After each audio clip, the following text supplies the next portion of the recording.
I set the phone mount better, so now you can mostly see in front. I might be able to move that arm down a pinch more, but it's gonna be fine right there. I thought I'd let you see the other side, the other point of view. You can get my idea of what I'm doing, where I'm going. I don't know if it's going to auto-focus annoyingly. We'll see how it goes. Yeah. Oof. Let me see here real quick. Before I go a pinch further. Let's see. That'll do it. Ugh, let's dry this up. Ugh. Tried to wipe this down a little bit, and that might look worse. All right, that might look better once the streaks get a chance to dry. All right.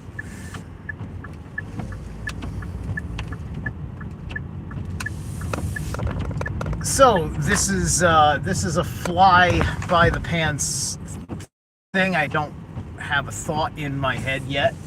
Letting the drive spirit take my mind where it needs to go.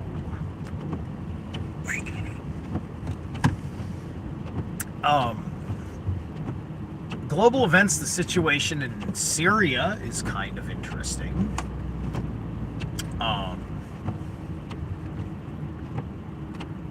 I've got some people that I like saying it's a good thing, and I see some people that I like saying it's a bad thing. I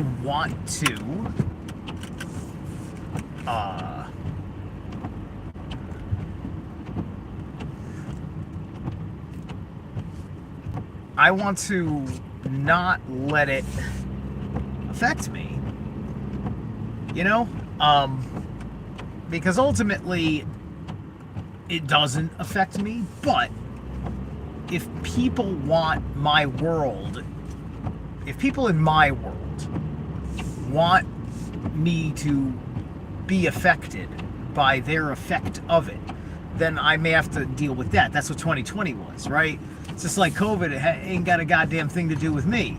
But because everybody wanted to have something to do with the pandemic,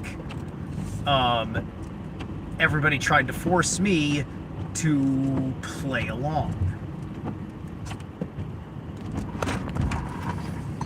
And by the time they had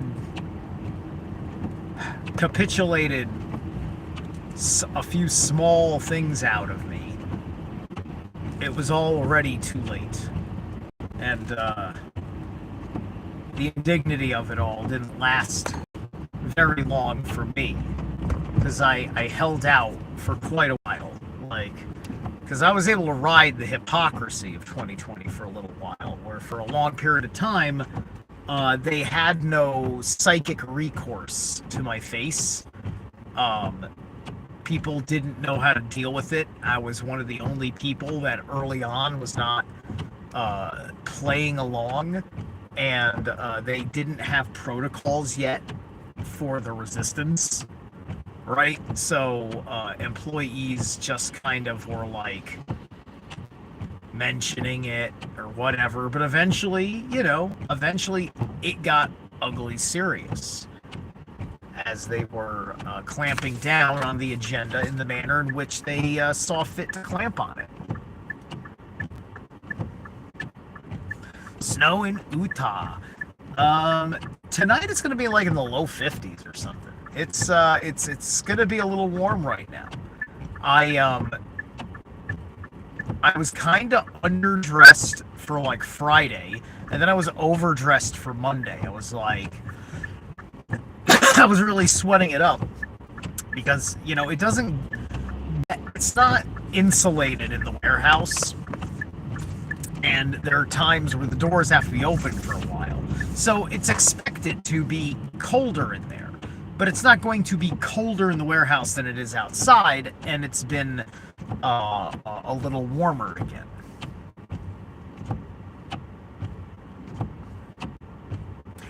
No, this is all rain. I'm in the American Northeast. This is all rain. Um, so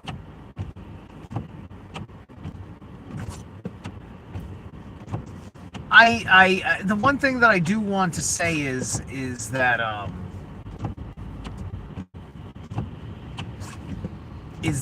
not a lot of people were talking about Syria before it happened, right? It's kind of strange that nobody just sat there and said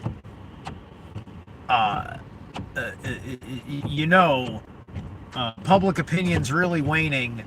Military, police, security officers are not, their hearts are not in this fight anymore. Like, there would have been signs that the support for the fucking government was falling aside leading up to this time, right? I mean, like, I am certain that 4 years ago on January 6th, perhaps to a lot of people on an unconscious level, they were understanding that maybe they had caused this nation to go into a fragility of its own integrity, and that it would be possible with events like January 6th to solidify into a legitimized takeover, right? Because it becomes a legitimized takeover when everybody, when everybody just kind of goes with it, like, the world starts recognizing you and yada yada yada, right? But unfortunately, you see,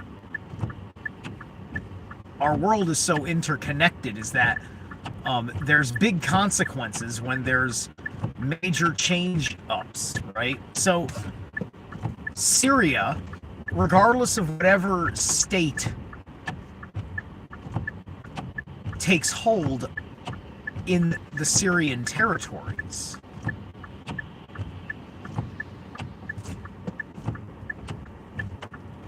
there is still everything that matters about Syria to archaeologists, anthropologists, people that want to build pipelines, other matters of resources, strategic influences, right?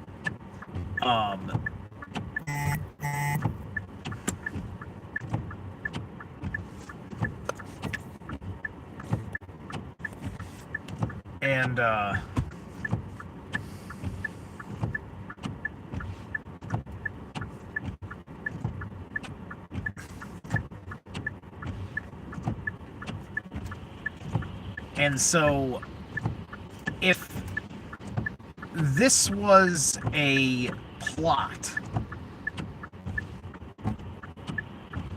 then it ultimately represents more of a secretly organized transfer of power, right? I mean, like, okay, so Assad went to Russia. Assad is understood to being, to having a lot of Western connection, right? And so it's very funny that this guy, went to Russia, all things considered, right? And, because he's theoretically an elected man of state, he's a suit.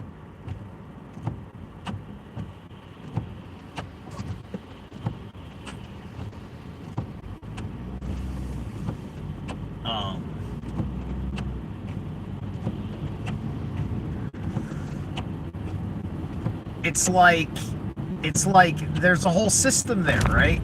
He might be making decisions on, like, behalf of a whole conversation in a parliament that he's got, like, no say over. And yet he is there to do some other deed that is better for the structure of the region or something to that effect, right? Because there's some there's some higher thing in play, and these are lesser issues in a messy situation, right? It's the question of how much was he interested in the destabilization of Syria in the first place. I remember several years ago when ISIS was first on the rise, and also the question of whether Bashar al-Assad was something of some sort of a monster. Honestly, I can't remember if I saw this footage during the Trump administration or whether it was from that or Obama or something. It was definitely not earlier than Obama. So it either was during the Obama administration or Trump, because it was during ISIS issues. So it couldn't have been any earlier than that.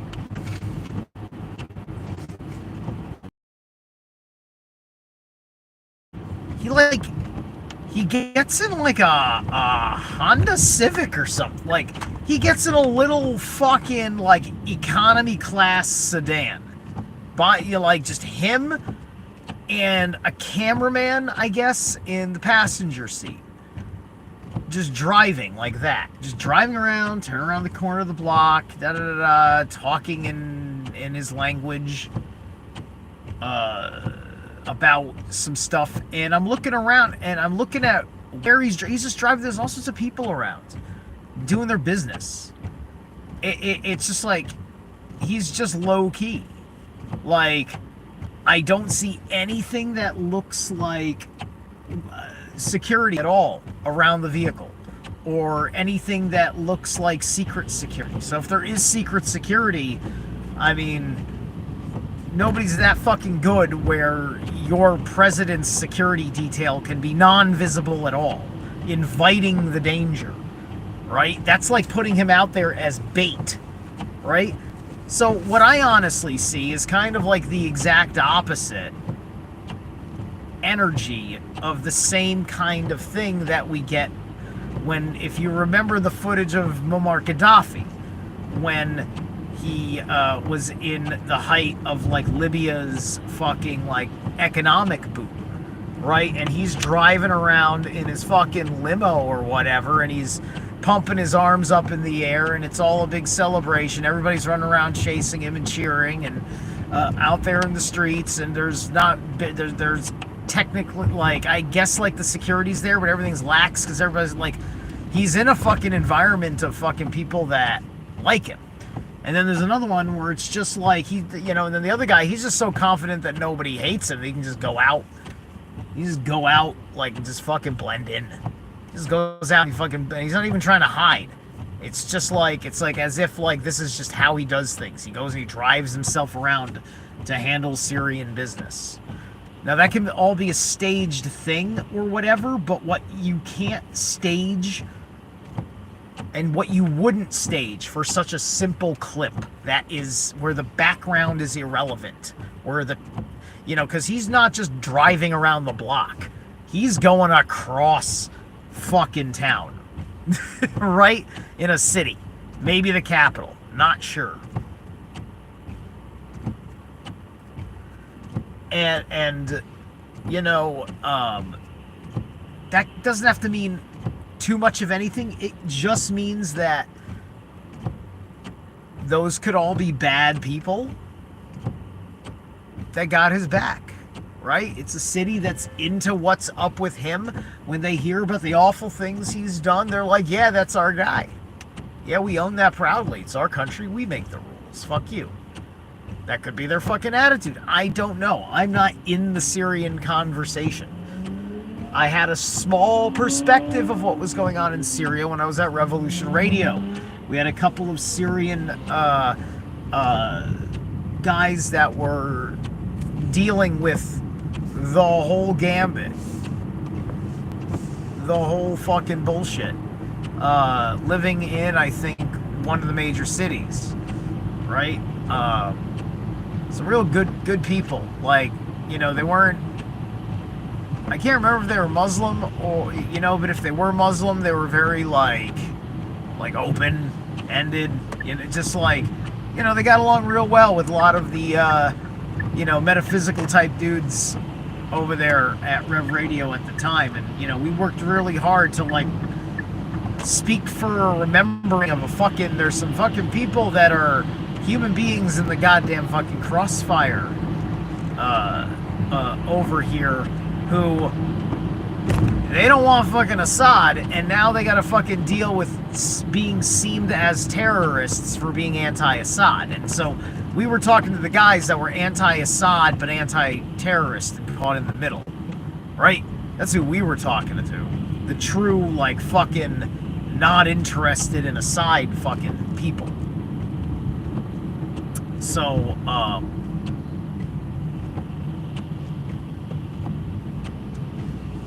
I don't know what's true, right? I don't know what it means when Trump back in his first presidency called him Animal Assad.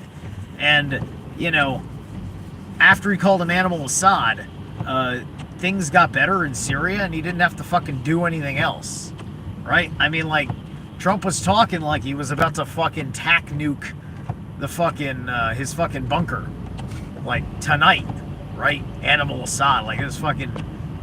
That's like a wicked fucking name. And, you know, at this point, Trump had his penchant for name calling, right? He was, you know, like, you know, Trump would mock a fucking liberal and that name would stick in that community. Part of the political attack vernacular. Oh.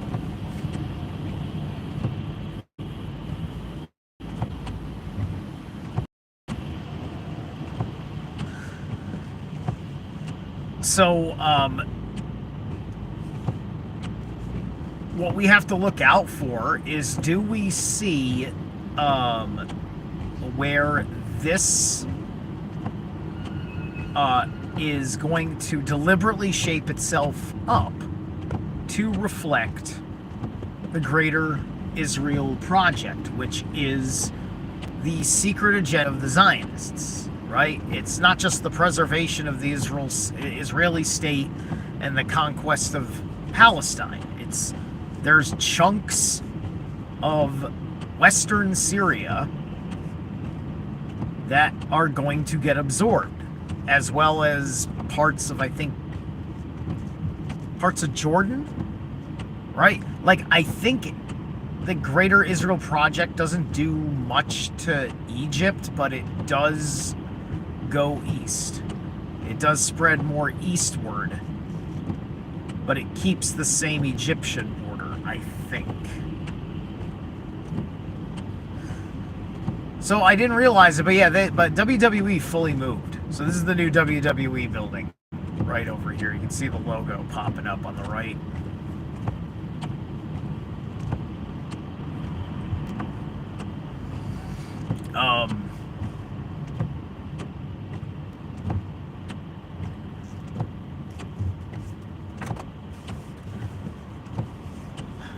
So, what I do know is that there was a lot of awful things that happened, whether it was because Bashar al-Assad had control or not. Perhaps it's just a matter of an inefficient government to handle how certain things are done. It's interesting, you know, because I remember paying more attention to this stuff back in the day when I was a little bit more of a journalist kind of content creator, when I was really deep into wanting to go and like read news articles instead of books on psychology.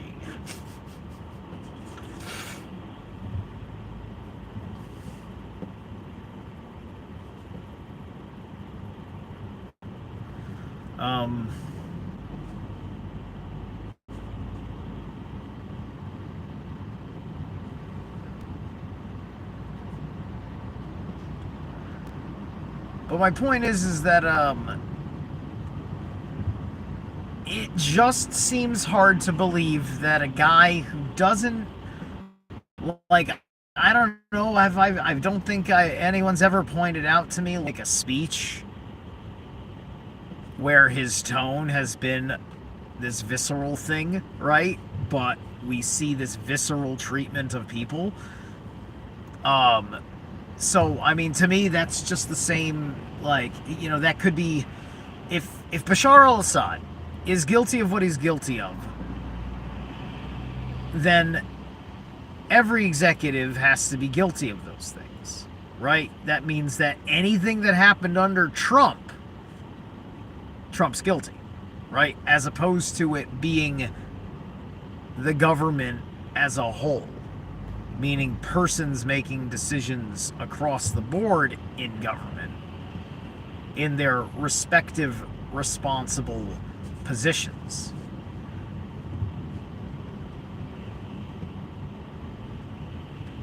A great deal of excuses that the tyrant can make is coming from forgetting the rules of what makes you the goddamn fucking good guy in the eyes of the world, right? In the eyes of the higher force, one could say, as it gets picked up in the zeitgeist of the collective unconscious and the collective ego. It's when it hits the collective ego, that's when you becoming the bad guy becomes a big effing problem, because now people are very interested in dealing with you.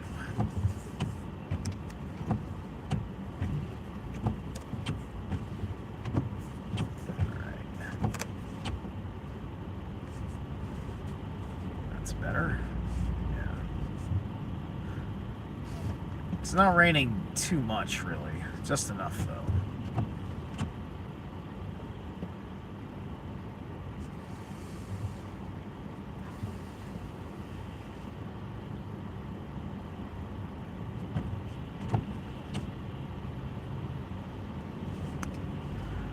My commute at the beginning of the day is usually pretty chill, but it's like this a lot of the times coming home. Kind of sucks. Big waste of time. Especially if I have to make a pit stop at the office. They don't do direct deposit at this place. But anyway,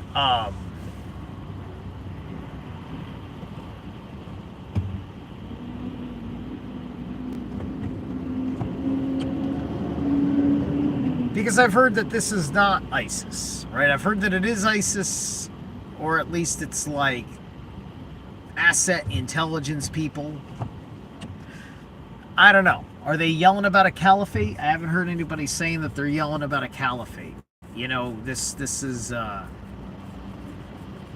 happening so goddamn fast. I think people need to chill the fuck out, right? Because there's no reason for you to be on edge. The only reason why you'd be on edge is that you're fucking stupid. And you're like, oh my god, it's happening. It's just like, yeah, it's been happening. Like, you can't tell this shit show could fall apart at any minute. It could go on ad infinitum, but also, you ought to be wise enough to see how fucking fragile it all is. You know? Everything that I thought that I knew as holding a sense of permanence became a thing more impermanent after 2020, when, you know, when just looking at it, it just seemed like everything was just broken and falling apart, because it was void of, the human spirit had voided out. Like, to step, like, people are still in personal lockdown, is my point. People are still in personal lockdown. It's just like, even though they're done with it all, it's just like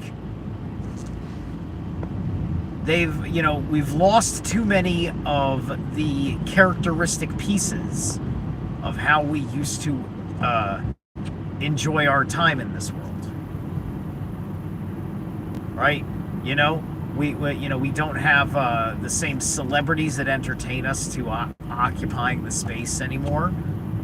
Too many of them died very obviously a little bit earlier than they ought to have for various reasons, not including certain medical experiments. Justin Bieber. Damn, excuse me. What was that?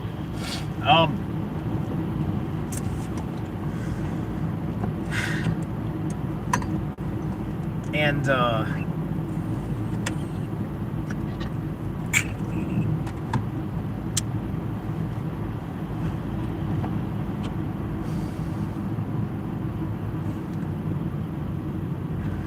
so, because of the consciousness flip that's been going on, it's like people know that they can't share certain things about themselves like they used to. There's a new level in which people entertain those thoughts and react to them. Like there's lots of places that aren't. Like, you know, like there's people that are still in their sports worlds and shit like that, right? But all of it is working from a place where it's just like they got just enough people to keep it going as an economy for the size of the sport that they're trying to hold up. They got barely enough people in their orbit to keep that going, because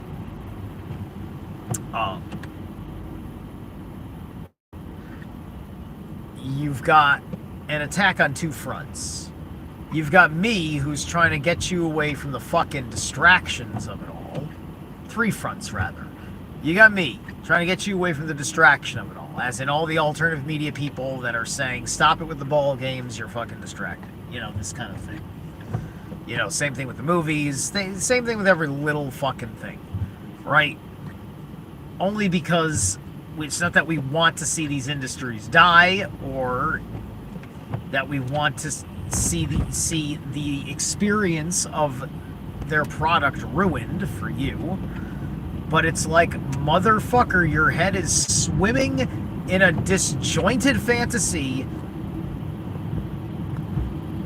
that you have confused critical elements with reality because you're imagining something in your fantasy is possible based on unfounded reason.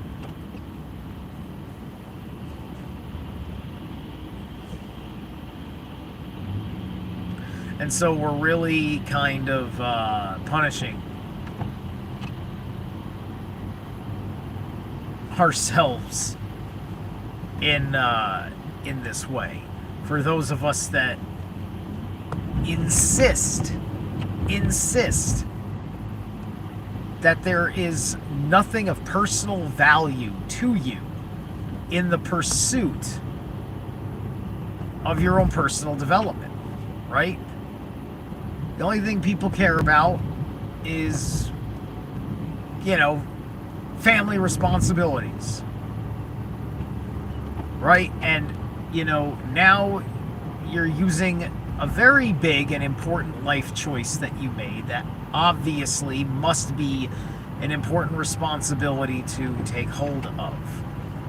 And you're also using it as a tool for avoidance, a excuse for spiritual bypassing. It's all of these kinds of things, right?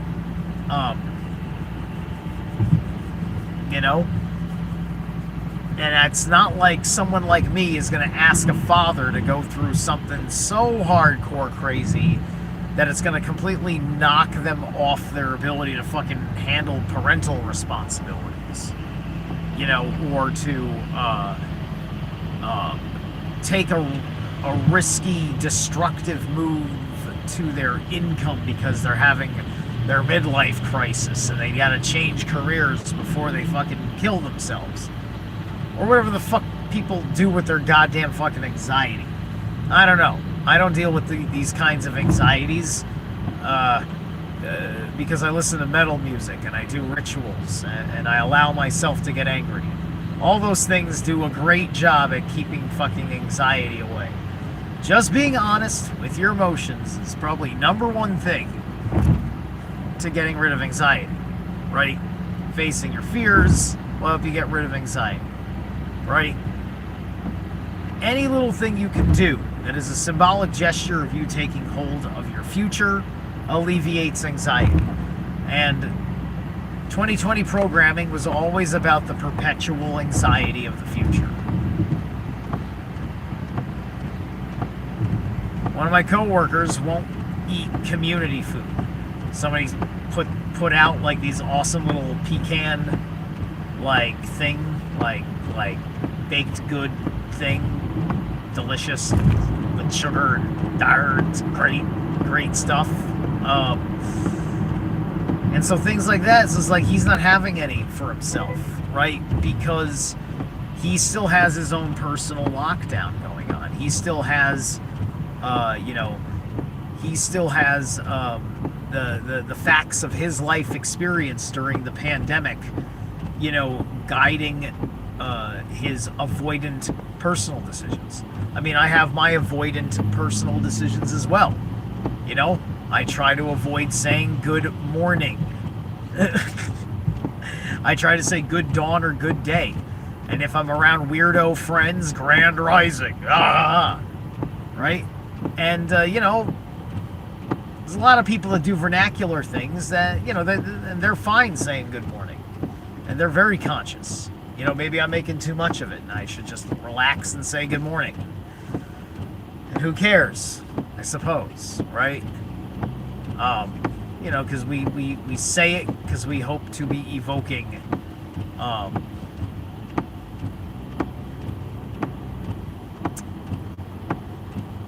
the idea that the rising sun is not something to mourn, right? That's all we're trying to do, because we're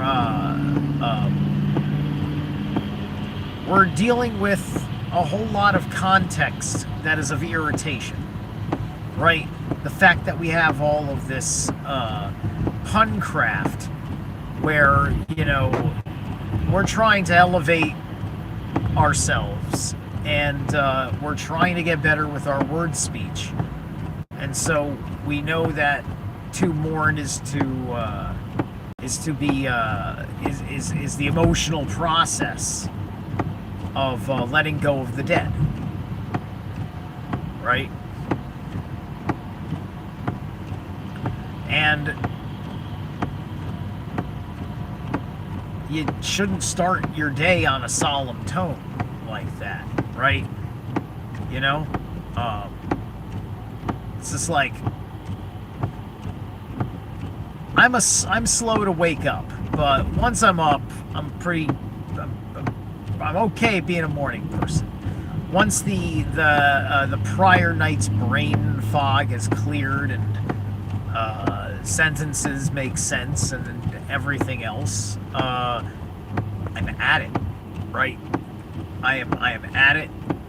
I'm on the move. And it takes me about half an hour or so of what I do, right? And then after that half an hour, I'm set. There's no need for me to complain about being a morning person or not, because I've already pushed out my morning borings, my disgruntled nature at needing to rise at certain times to my benefit at the behest of other people's requests, aka being an employee.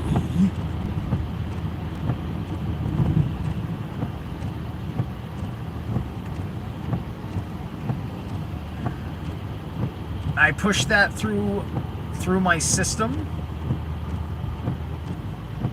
and it's like no worries, right? I do pretty well in that respect. I've had a lot of people watching, and nobody, just had a couple of people talk. I had Nicholas talking, and Yeah, and that's it. Then Ray asked, "Is that snow way back when?" And that's it. But I've had like consistently between about 5 and 11 people. I'm at 11 right now, so that's pretty cool. 7 likes. Thank you. I didn't even have to bring up like, share, and subscribe, and I got likes. But if you would like, share, and subscribe, that'd be fab. I will get to another box saga for you soon. I've got to handle a few things, and I am entertaining a guest tonight.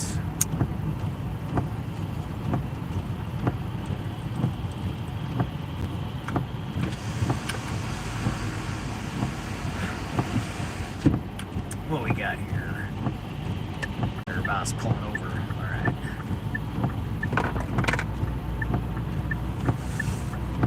I'd imagine some of you might not even care what I'm saying. You just find it kind of neat that there's somebody kind of rambling on while they're behind the wheel, and you get to watch like the whole driving situation, right? Just see what it looks like with traffic and the weather and some random motherfucker that you don't know nothing about. And if you did, you'd realize that I'm not just talking about Syria.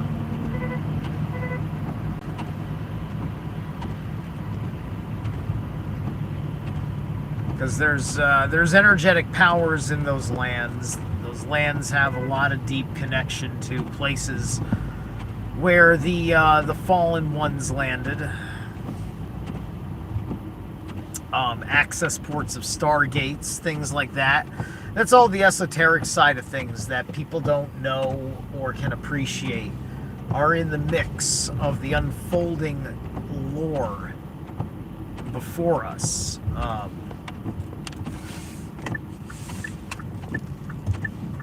You know, we are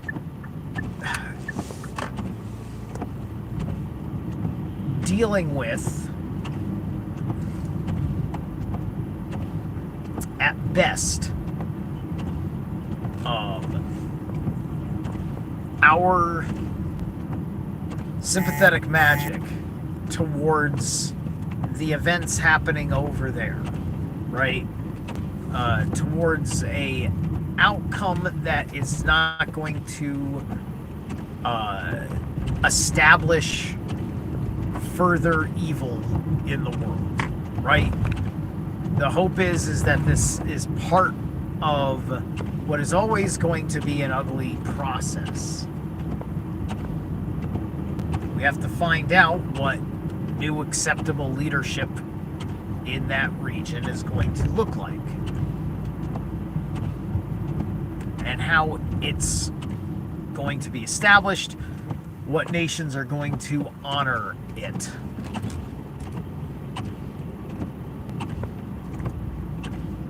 You know?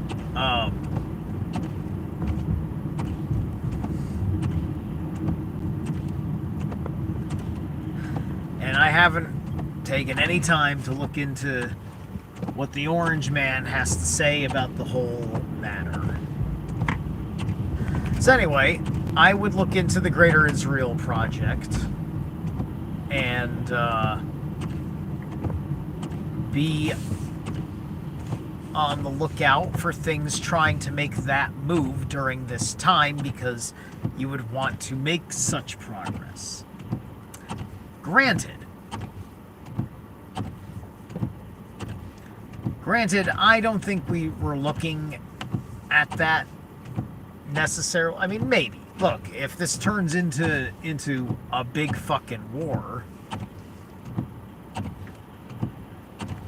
this depends on how much interference is tolerable between either side, right? Because we're sitting here trying to be cool, trying to be libertarian hands-off. And it depends on if we can live with the consequences of watching what happens when we stand down as such, right?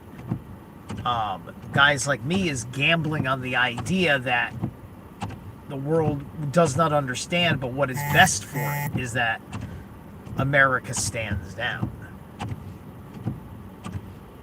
But hey, I didn't vote because even if I knew as much as the top expert,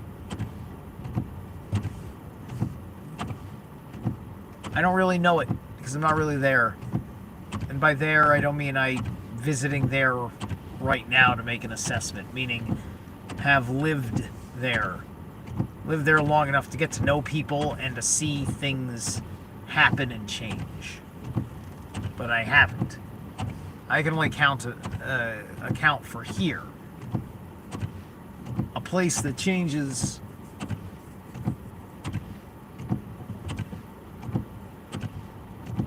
all the time in subtle ways.